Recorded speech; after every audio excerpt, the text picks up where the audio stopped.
नमस्कार दोस्तों, आप सबका बहुत बहुत स्वागत है मेरे चैनल दिल की बात मोनिका के साथ में। आज का वीडियो जो है वो मैंने जो ये आज का जो वीडियो है वो लेडीज़ के लिए है जिनके ऊपर इस समय लॉकडाउन के टाइम पे बहुत सारा प्रेशर है, बहुत सारा काम का प्रेशर है। तो ये डेडिकेटेड वीडियो जो है उन हाउसवाइफ्स के लिए and hats off to all housewife जो कि घर में अपने परिवार के सभी मेंबर्स का हर तरह से ध्यान रख रही हैं। अपने इस बिज़ी स्केड्यूल में ऑफिस भी संभाल रही हैं, घर को भी संभाल रही हैं और परिवार के लोग जब सब लोग घर पर हैं उनकी भी हर ज़रूरत का ध्यान रख रही हैं। तो हैट्स ऑफ लेडीज़। ये लेडीज़ की ही ताकत है जो कि इस मुश्किल भरे टाइम पे भी अपने परिवार को जोड़ के रख सकती हैं।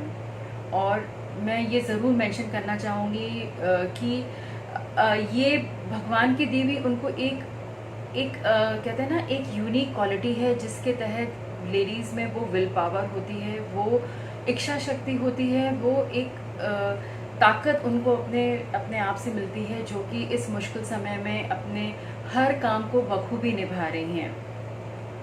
तो इस लॉकडाउन के समय पे, जबकि ऑलमोस्ट ही हमारे लॉकडाउन का आई डोंट नो कौन सा दिन है, लेकिन शायद ये 40 दिन के ऊपर तो हो चुके हैं, जिसमें कि वो हर एक लेडी अपने फैमिली की कमान संभाले हुए है और बिल्कुल बखूबी से उसको इतने काम के प्रेशर में, जबकि कोई हाउस हेल्प नहीं है, कुछ भी नहीं है, और तब भी वो एकजुट होकर अपने ऑफिस और घर या फिर सिर्फ घर को, बच्चों को अच्छी तरह से संभाल रही हैं।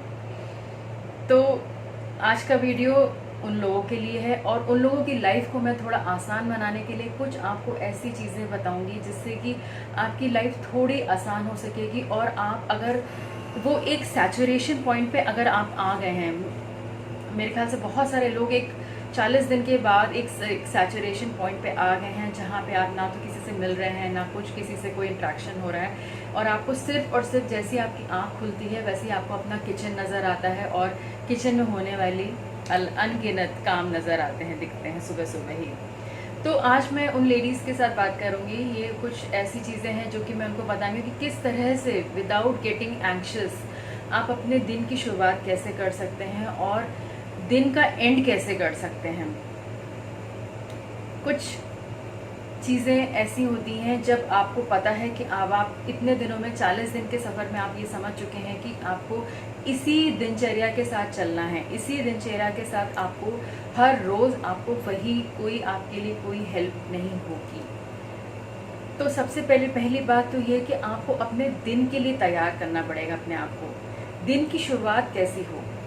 दिन की शुरुआत जो एक अच्छी शुरुआत होती है, पहले मैं ये नहीं कहूँगी कि आप एक स्पेसिफिक टाइम पे उठिए, क्योंकि आज के टाइम पे लॉकडाउन में कोई भी किसी का कोई भी स्केड्यूल नहीं हो पा रहा है। मेरे पास बहुत सारे ऐसे क्लाइंट्स होते हैं जो कि वो बोल रहे हैं कि हमें रात नींद नहीं आती है। आई एम श्योर कि ऐसी बहुत सारी मेरी ऐसी लेडीज जो होंगी जो इस बात को बोलेंगी, मेरे साथ इस बात से एग्री करेंगी कि उनकी रात का नींद का स्केड्यूल ख़त्म हो गया है।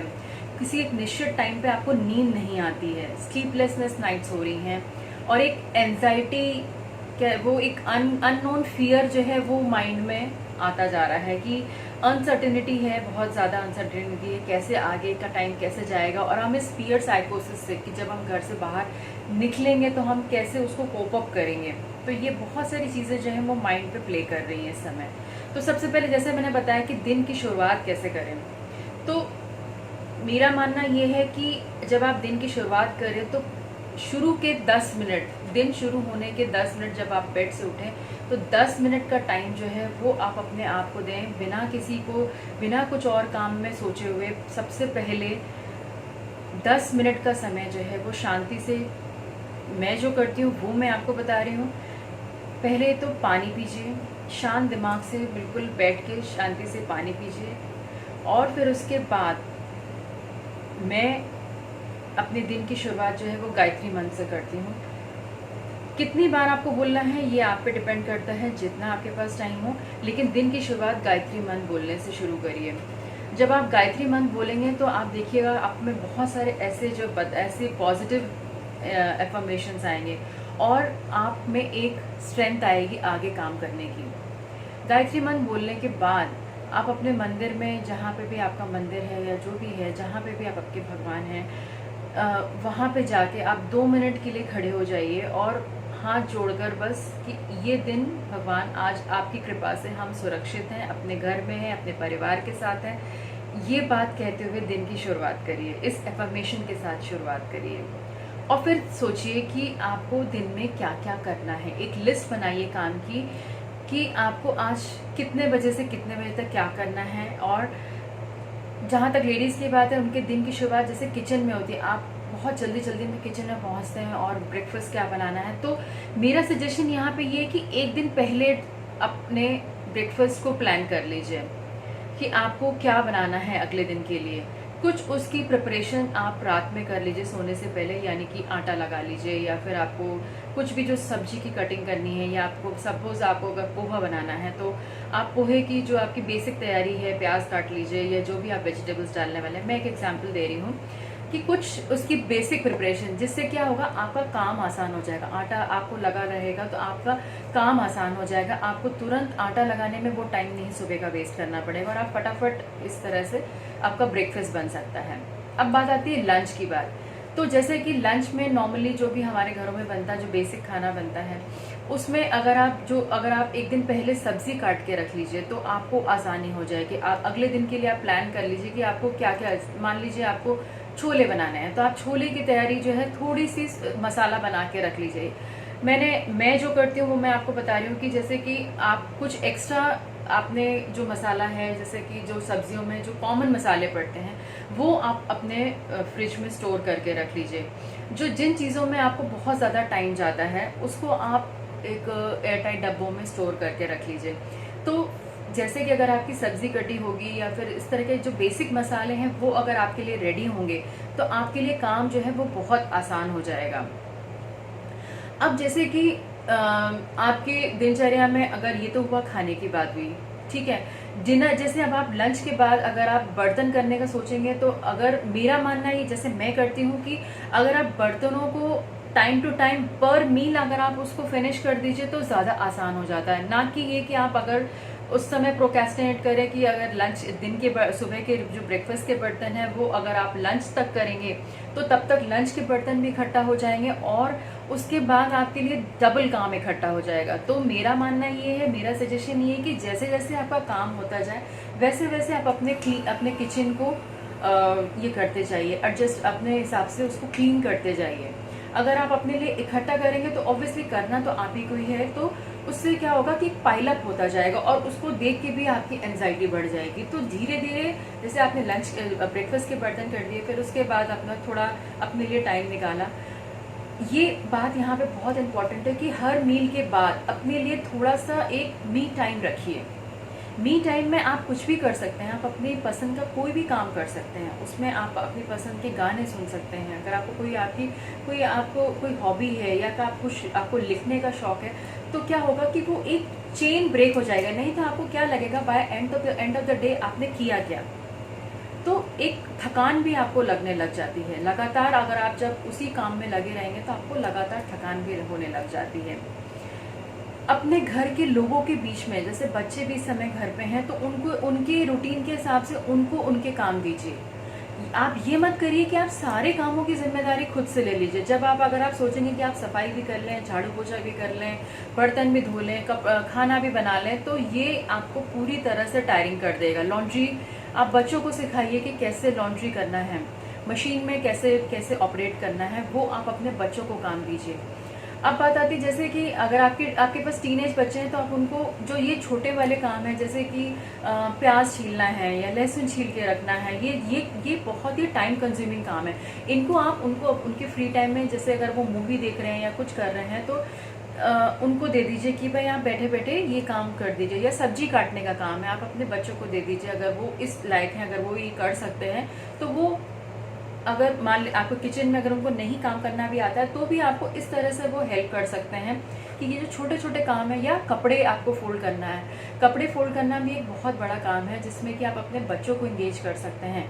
तो जैसा कि मैंने आपको बताया कि कुछ इस तरह से आप अपने को मैनेज करिए, टाइम को मैनेज करिए। ये समय कितना लंबा होने वाला है किसी को नहीं पता है। तो इस वीडियो को मैं ज़्यादा आगे ना बढ़ाते हुए यहीं पे आपको बताना चाहूँगी कि इस तरह से आप अपने दिन को प्लान करिए और अपने पसंद की चीज़ें ज़रूर करिए। जो भी आपको पसंद है, जो भी अगर आपको किसी भी चीज़ में आपको रुचि है, तो आप वो अपने पसंद का काम ज़रूर करिए। या आप बुक ज़रूर पढ़िए। कोई भी आपकी फेवरेट बुक है जो आप बहुत दिनों से पढ़ना चाह रहे हैं, उस बुक को ज़रूर पढ़िए। जैसी आपको एंजाइटी हो, जैसी आपको एक एम्प्टीनेस की फीलिंग हो कि आप कुछ नहीं कर रहे हैं, तो शांत बैठ जाइए, आंखें बंद करके शांत हो जाइए और अपना फेवरेट कोई भी गाना आप उस समय सुनने लग जाइए। सारे काम छोड़कर, सारे काम बाद में करिए और फिर उस समय अपने को प्रायोरिटी दीजिए कि हाँ, मुझे मेरी अपनी बॉडी की कुछ रिक्वायरमेंट्स हैं। अगर मुझे एंजाइटी हो रही है तो हो रही है, उसको इग्नोर मत करिए।